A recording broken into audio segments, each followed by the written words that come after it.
kufanya kazi. So tunaambia Raila Odinga kwamba mambo ambayo unasema kwamba Suluhu yule rais wa Tanzania alikuja hapa Kenya akakaa siku mbili, hiyo ni uongo, kwa sababu sasa rais wa jamhuri nyingine akikuja Kenya hawezi kuja kwa siri, anakuja, anapokelewa, dunia nzima inajua kwamba rais amekuja.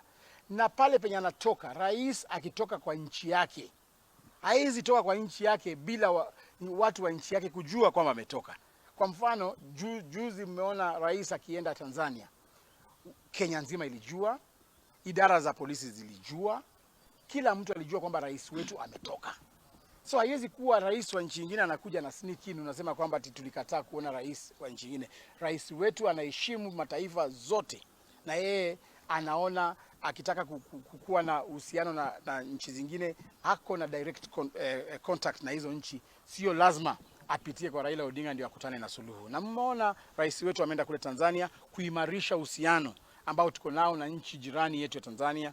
Mambo ya clearance ya border pale Namanga, tumekuwa na shida pale Namanga, mahindi yetu kutoka Tanzania imekuwa ikisumbuliwa ikikuwa imported hapa. Hizo ndio maneno rais ameenda kuangalia na kuhakikisha kwamba watu wetu wamepata kazi nje ya Kenya. So sisi tunasema tu kwamba Azimio tuliwaalika katika bipartisan talks na wakakataa kukuja. Walikuja pale wakakimbia wakarudi kwenye street. Tunawaambia sasa, kwa sababu mmeona kule maandamano haisaidii, rudini tena tuongee. Sisi bado tuko tayari kuongea na nyinyi in a structured way.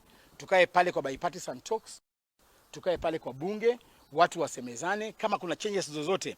Sisi ni watu ambao tunaongozwa na kiongozi ambaye anasikia watu wengine. William Ruto anasikiza maoni ya watu wengine.